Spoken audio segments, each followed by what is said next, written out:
Olá, tudo bem? Nós estamos, assim como a irmã Joana bem disse, falando sobre iluminação nessa campanha da fraternidade. Essa campanha da fraternidade que nos convida a ver, rever, a construir e mais que tudo também a avaliar as nossas relações.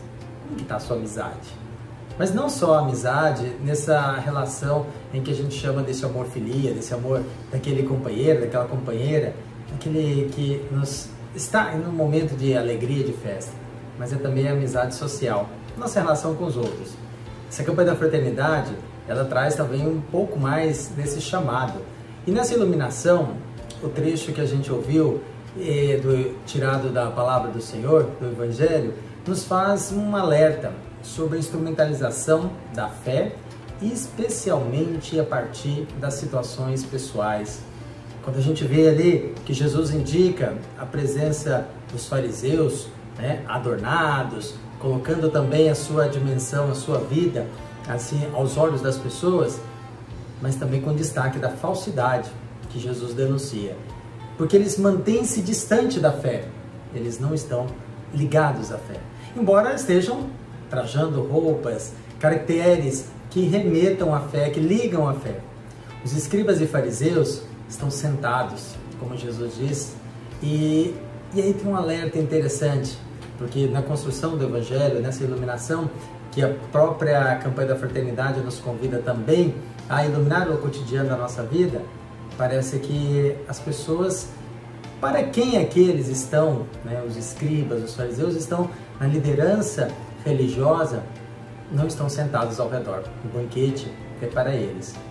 A palavra é a grande força que Jesus anuncia e ele também nos revela que ela não falha.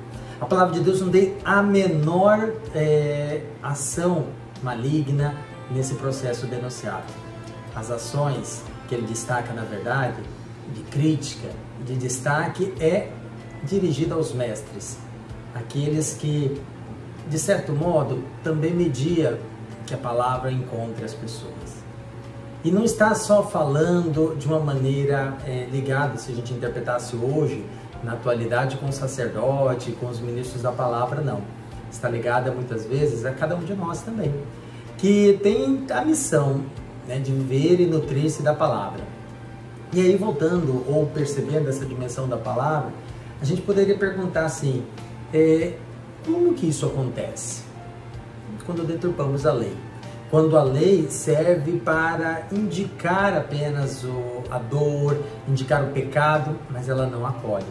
A lei, a gente sabe que ela é um caminho de felicidade, sim. É um caminho de limite e muitas vezes até austero. É difícil para a gente viver, mas ela é também uma maneira do coletivo. A lei do Senhor, especialmente nessa dimensão, é um caminho que transparece e traz a força da vida. Isso é um caminho para nos viver, para que cada um de nós viva à luz da palavra de Deus, do judaísmo, mas também do nosso cristianismo. A palavra é exigente, a gente sabe disso, assim como os limites, mas ela não é um enfeite. A palavra não é para a gente dizer de cabeça versículos, mas ela também para que a gente viva. Amar o próximo, estar, o Senhor é meu pastor, são caminhos da vida, não da oração, da oralidade, quando eu digo assim, da oração. Jesus, quando ele está ali, naquele momento, daquela iluminação, naquele encontro, a gente vê que ele revela a plenitude da lei. É nisso que gera o compromisso ético de cada um de nós. O que é o ético? É aquilo que está no nosso interior, aquilo que nós buscamos, o ethos, como se nós remetêssemos a também uma identidade de casa, como uma das traduções da palavra grega nos faz. E ela se amplia na vida social. Ela quer dizer que nós precisamos sim viver a experiência que vem da compaixão, da disposição do serviço e mais do que tudo, do encontro com as pessoas, com aquelas que nós estamos. Muitas vezes não nos agrada, porque pensa diferente, porque questiona, porque faz diferente de nós. O mestre que está à frente, ele não é uma participação subjetiva, ele não é por si. aquele que Jesus está adiante, ele não vive por ele, mas ele vive pela palavra. E um dos problemas que a gente enfrenta hoje também está dizendo disso.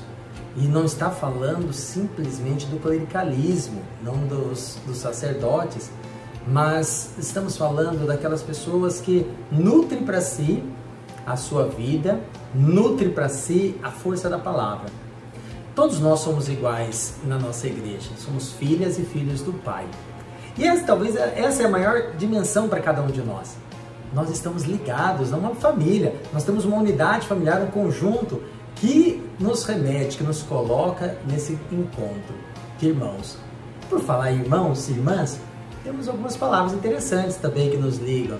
Quando a gente lembra de irmão, os dois irmãos do Gênesis, Caim e Abel, mas também Jacó, José.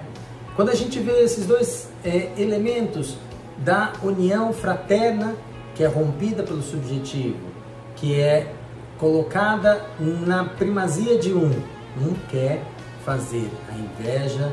Quando nós olhamos Jacó, que na sua relação com José, né, demonstra a sua força. José então é vendido, é expurgado, Abel é morto.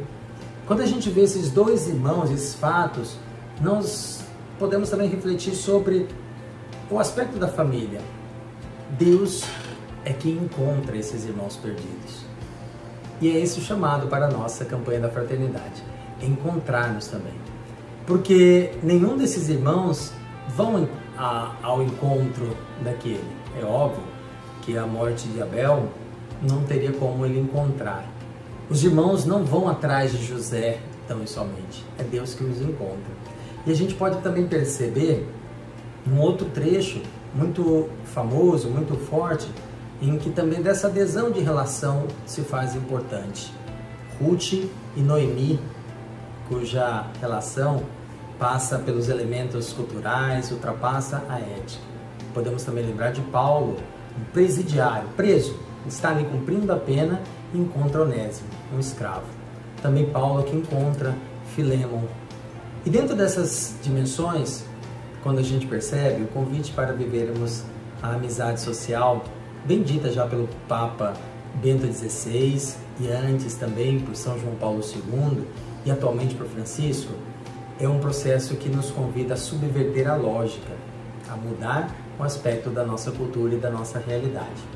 Isso quer dizer que nós estamos convidados e convidadas a não seguir só aquela lei do subjetivo, não só seguir aquele estou perto de quem gosta de mim, mas eu também posso ir ao encontro daqueles que não me apetecem, daqueles que não me agradam, daqueles a quem eu não agrado, mais do que tudo, que a gente possa viver este encontro de fraternidade. Que o Espírito assista a cada um de nós nesse esforço contemporâneo e possa também converter o nosso coração. Que a paz do Senhor nos acompanhe.